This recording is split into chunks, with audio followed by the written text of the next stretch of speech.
Hello and welcome to Investment Insight. Before we begin, make sure to subscribe and hit the like button. Now let's break down what's happening in the markets today in a clear and simple way. Sounds good. So, I want to talk about something today that is completely invisible to most of us, but it's fundamentally changing the safety of our bank accounts. Yeah, it's a massive shift. Right. It's not about interest rates. It's not about inflation. We're talking about this quiet, high-stakes arms race between artificial intelligence and, well, the very safety of our money. It really is the ground floor for anyone trying to figure out where the real value in the market is heading over the next decade. Exactly. And, looking at recent analysis, there is a very unusual geopolitical situation brewing overseas right now. It's wild. Oh, absolutely. It seems like the biggest players in the tech world are suddenly converging on Tokyo.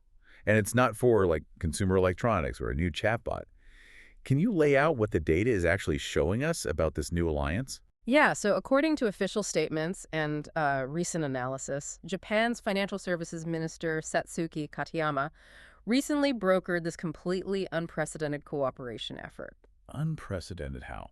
Well, she brought together Japanese financial authorities, the U.S. Treasury under the current Trump administration, and like the absolute heavyweights of the AI industry. Wow. Yeah, we're talking direct partnerships with Anthropic, OpenAI, and Google. I mean, bringing the U.S. Treasury into a tech meeting in Japan Mm. tells you the stakes are just incredibly high.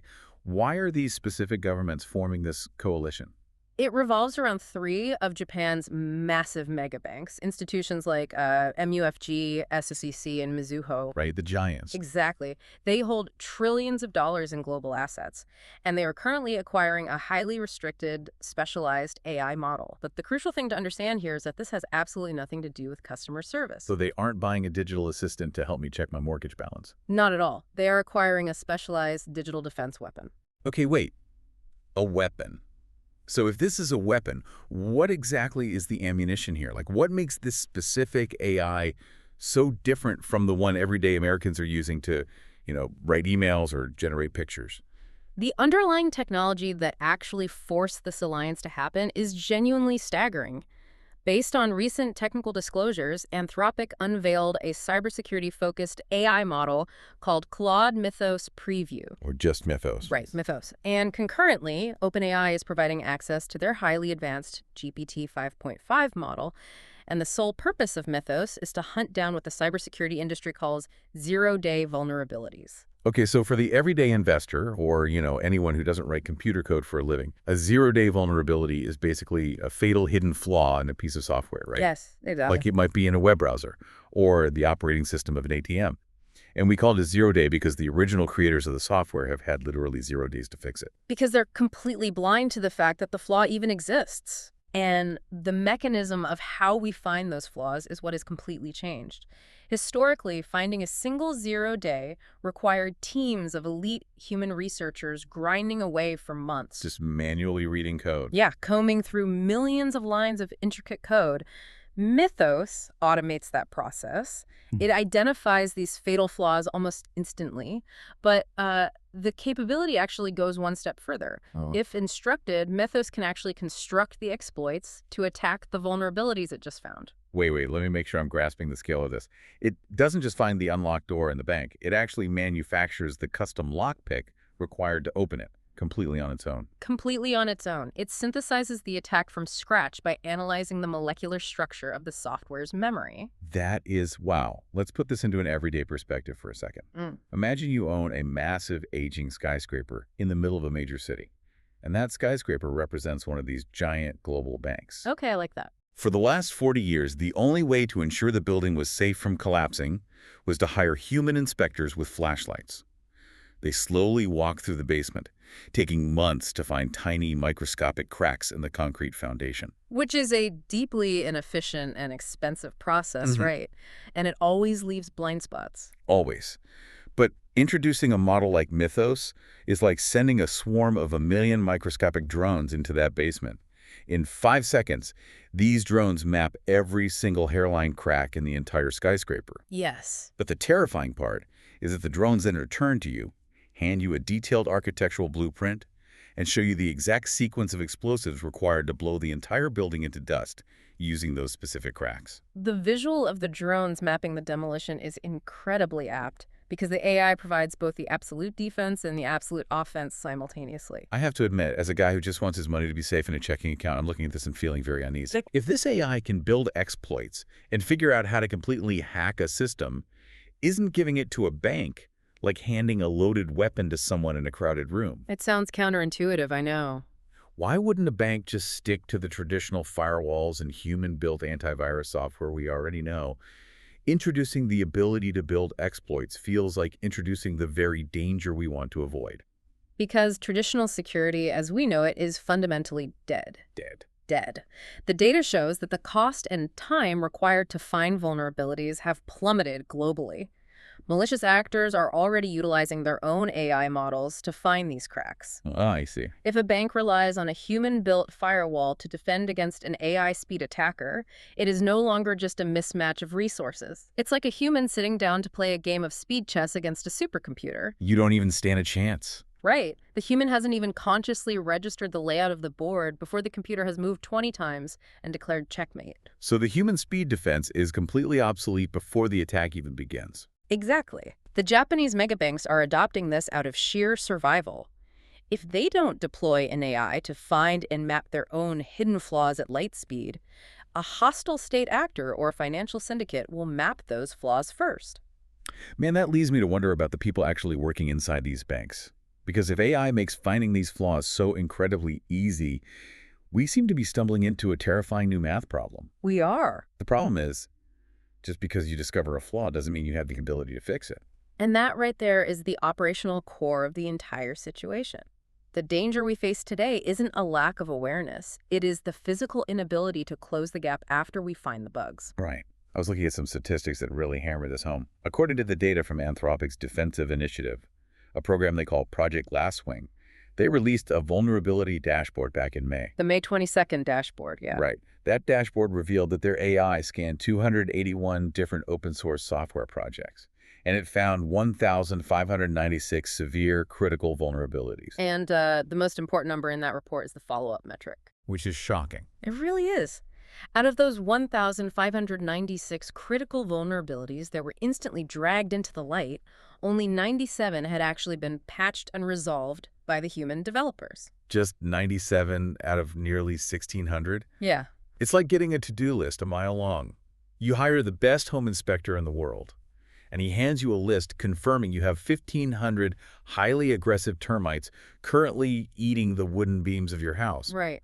But you only have the budget, the manpower, and the time to squash 97 of them before you have to go to sleep. The rest of those termites are just going to keep chewing through the wood all night long. It's a great analogy. The operational bottleneck in the global financial system is now entirely human.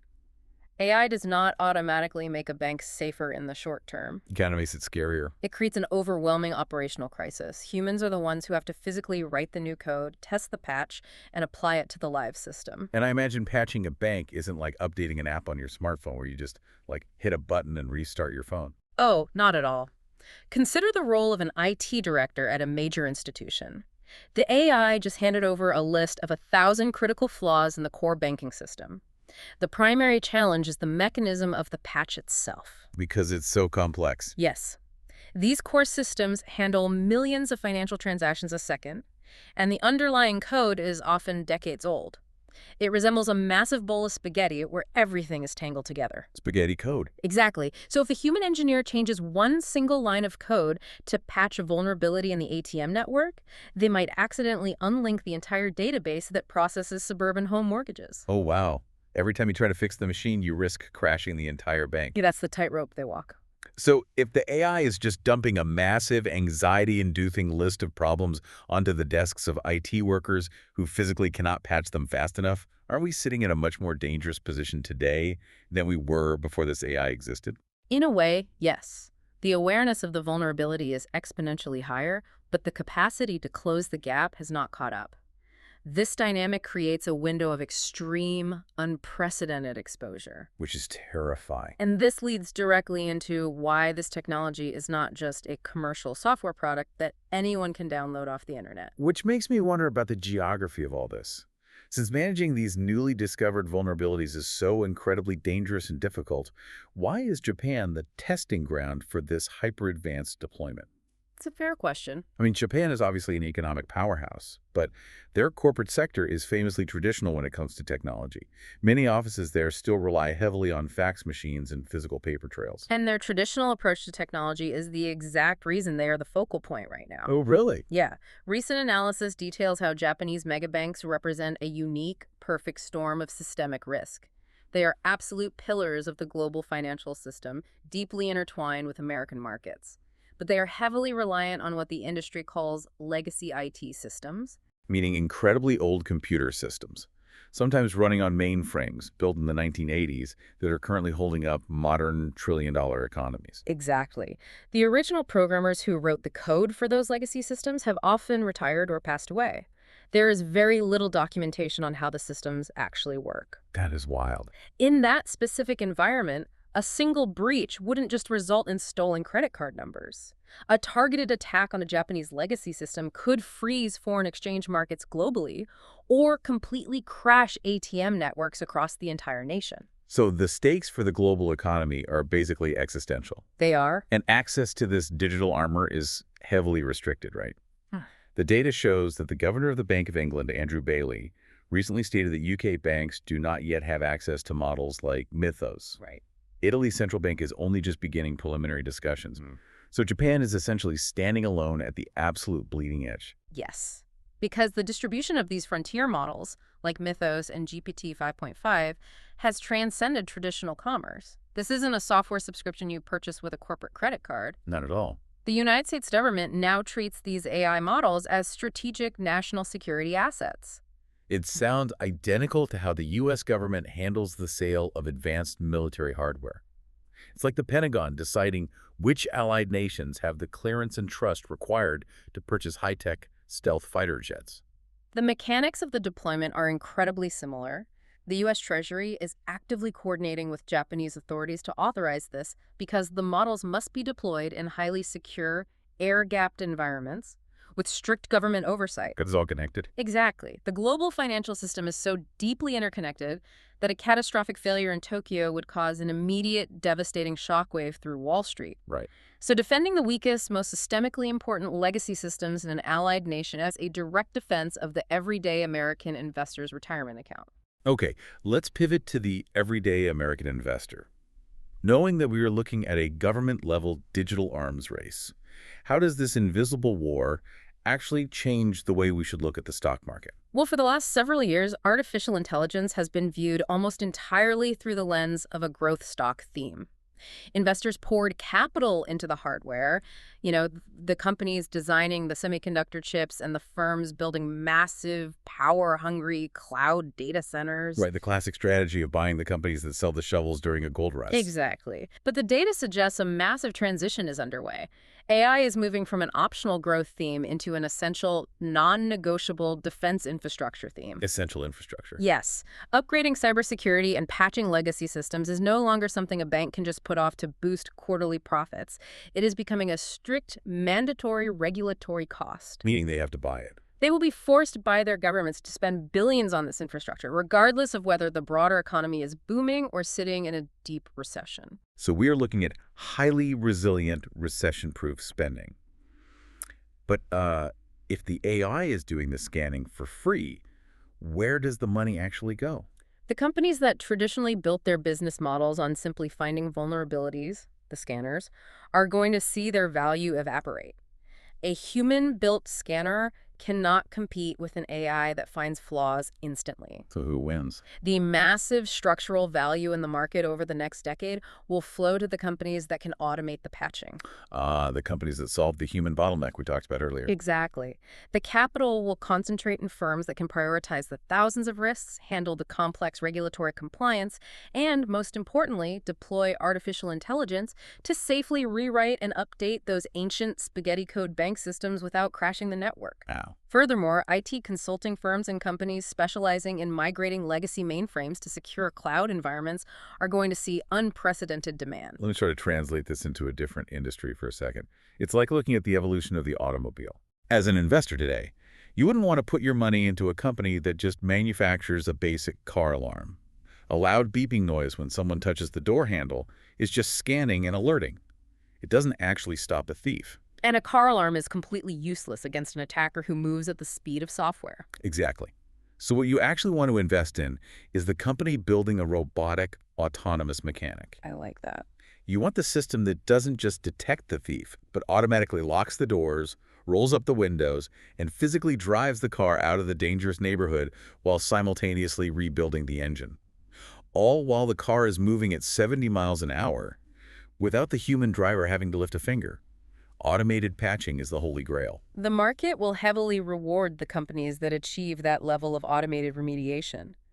We are entering an era where institutional investors will use operational risk management and a trust premium as core valuation metrics for financial institutions. Trust premium. Yeah. If a major bank cannot mathematically prove to its shareholders that it can safely navigate this AI-driven threat landscape, its stock price will suffer deeply. Right. The market will view them as a ticking time bomb. Conversely, the banks that successfully integrate automated AI defenses will command a premium price because they will be recognized as functionally safer places to park capital. That completely flips how I look at financial stocks. I usually look at what the current interest rates are or the volume of home loans a bank is processing.